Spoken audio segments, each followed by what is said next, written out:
I'm Cynthia for Artbeads Cafe with Candie Cooper today. Hello. Hi Candie. We're so happy to have her all the time. Thanks for having me. Always. I love it over here. Oh, good. And she always comes with some really cool projects to show us. And today, what are we doing? We're gonna knot with Beadalon's Knot-a-Bead. Cool. Have you played with this yet? Okay, I have to say no. It's okay, you do seed beading. It's okay. I didn't have a chance. We're yet. still friends. No, I know. This is a cute little tool, and I wasn't sure what to make of it either. But I had tried, like traditional hand knotting tools have the like little wood handle, and it's got the little trigger, and you're supposed to do it all with that one coordinated movement. And I had given it a couple of goes. I even had my friend Katie Hacker try to show me, and I just was like, does not compute. This does not compute. And so Beadalon came out with this pretty recently, and it changed my knotting game. Yeah, okay. I really like it. Like I can sit in my lazy boy, watch TV, knot beads. I love it. Oh, okay. I'm gonna show you why, and you like get ready. So like let's just like even just take a quick look at knotting versus not knotting. Right. And I've got a couple strands, same beads here, but this one that's closest to me, this one has the knotting done to it. And you can see how your cord really plays a role. Yes. And this is not a good one to use, but your cord plays a really big role because you see it in between each bead. So it's like part of the design. Right. This one has no knotting, and it's beautiful just like that, but this knotted texture, yes, it adds like a little bit of luxury to your strung piece. And it's the other reason I love it is because it's so flexible. You know, there's no wire, it's all silk. And it used to be that knotting was for pearls, because if you break your necklace and you don't lose all your pearls, but I think that knotting, like you said, now it brings something else in your design, and it's pretty neat too. Yeah, and so like it's up to your style. I mean, this is, you know how I love browns and turquoise, but this one, if you want a little bit more chic, geometric, you know, city feel, you can have that. I've mixed in crystals. You've got these gorgeous check beads, your Swarovski, and then some gemstones from Dakota Stones too. Anything goes. But you do need to take into account your whole size of your bead. And this is why cords come in all different sizes.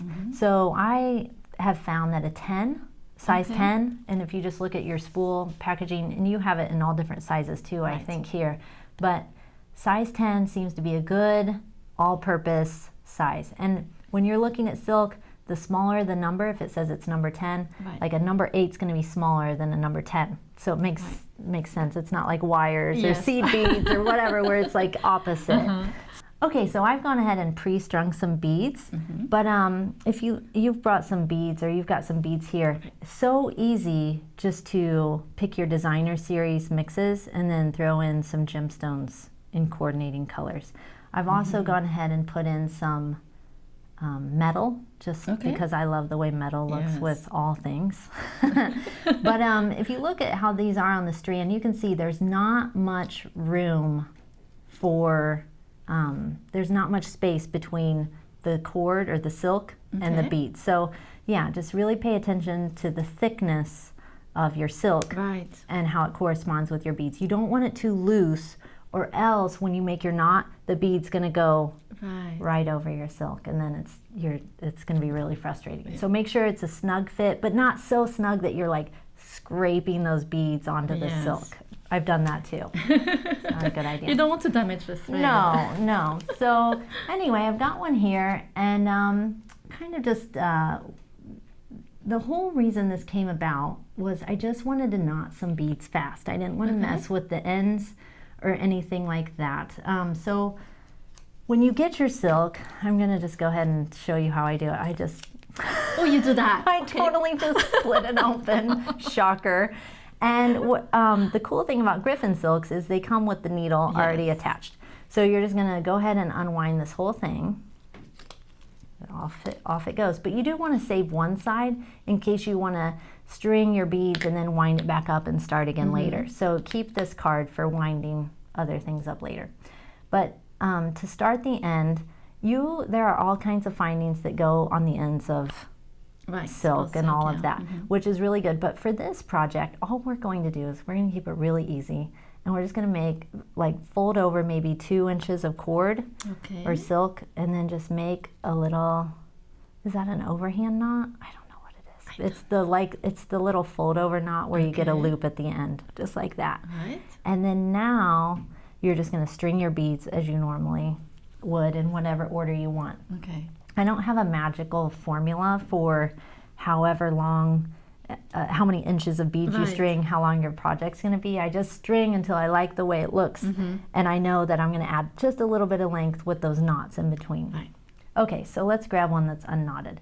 Now, to get going on the Knot-a-Bead, I'm going to flip this tool around, slide all this out of the way. Make sure you don't have anything that your beads can get hung up on, because that can get kind of frustrating.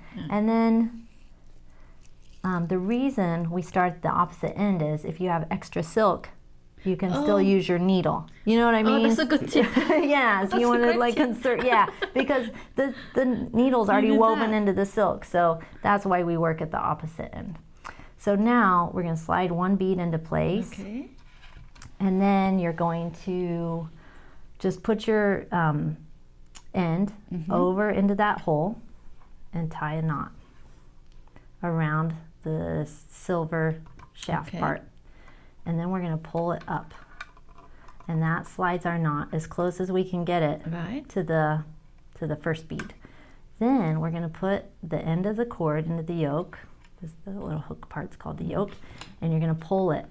And now that's still sliding the knot up close to the bead. Okay. And then you're gonna pull down. You don't want to pull up. I've taught this class several times. You want to pull down for sure. And then you're gonna slide this mechanism over. Right. This hand holds your tool down, and the thumb just pushes that shaft over, and I'm still pulling down and putting tension all the while. Right.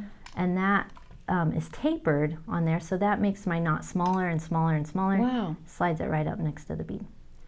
So then slide a gemstone into place, put your bead down through the hole, tie a knot. It doesn't matter where you're doing that. Pull that up like so. Okay. Push your bead to the back, hook it in the yoke, pull over, snug, everything's snug, and slide that over while you're pulling down on your cord. Want to do a couple more? Yeah. Just in case. And you can slide a group of beads in, or you can just do one at a time. Right. Doesn't matter.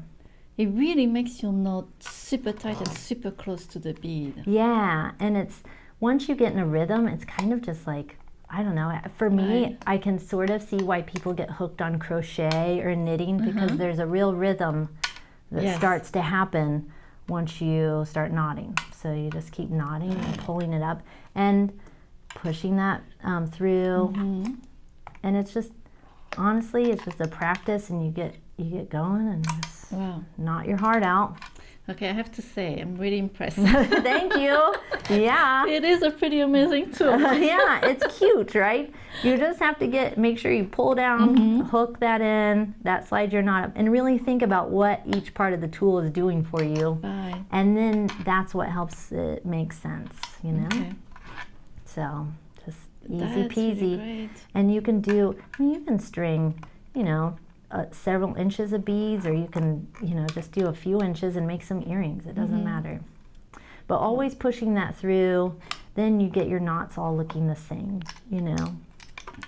So. Oh, this is great. I do use, knotting. I am so used to do with a tweezer, but sometimes I have a knot that is missed and it's not as close to the bead.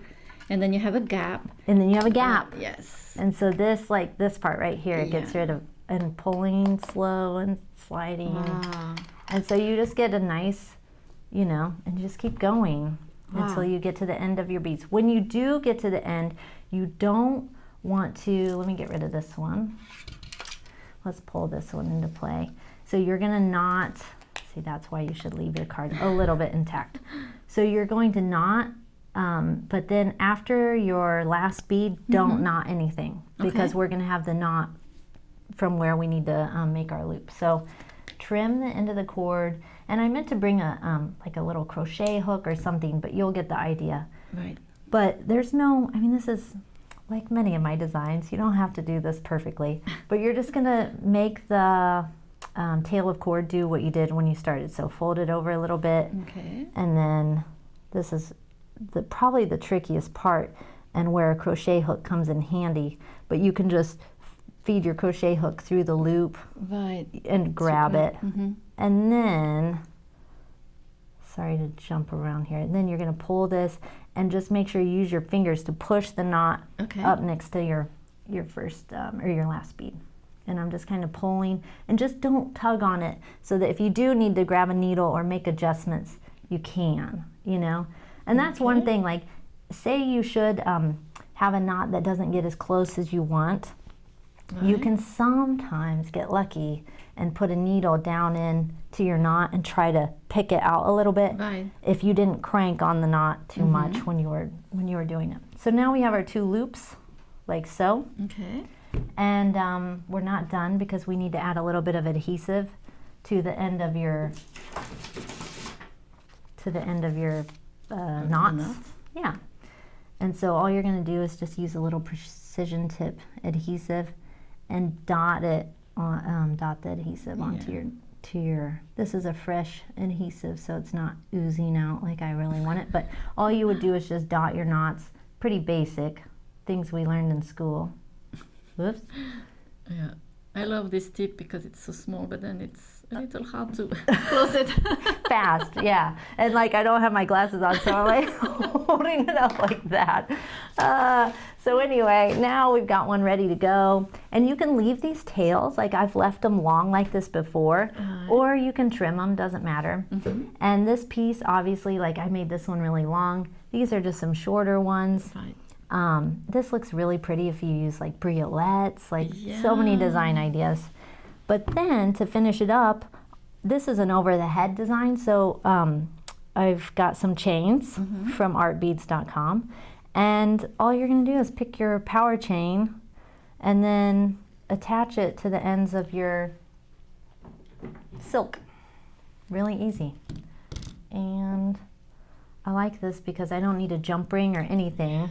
It's got its open link. I can just twist this open, attach my silk, close the link, and without that jump ring, that gives me a really smooth design too. Yes. And then decide how long you want it. I would normally put this over my head and see what I want to do. But I mean, this is really like, for these knotted sections, this is really like only the beginning, because you can add more chains, you can add more knotted strands, you can, I mean, really you can do so many more layers than just this. But I just wanted to show you the basics of using the Knot-a-Bead tool. This is great. How about that? This is great. Thank you. I never think about using chain and knotting together. I tend to knot everything. Not everything. It. So yeah. Well, that's not okay anymore. Not okay. Sorry. The world is your oyster on this one. Well, thank you so you. much for showing this. This is such an easy project, and like I said, I was really impressed by that tool. Yeah, thank it's fun. you for showing us. Sure thing. It's really an amazing tool. But thank you so much for joining us today at Artbeads Cafe, and make sure to subscribe to our email newsletter to get some great ideas, our great promotion, and to see more videos with us and Candie. Thank you, merci beaucoup. Au revoir, à bientôt. Bye-bye.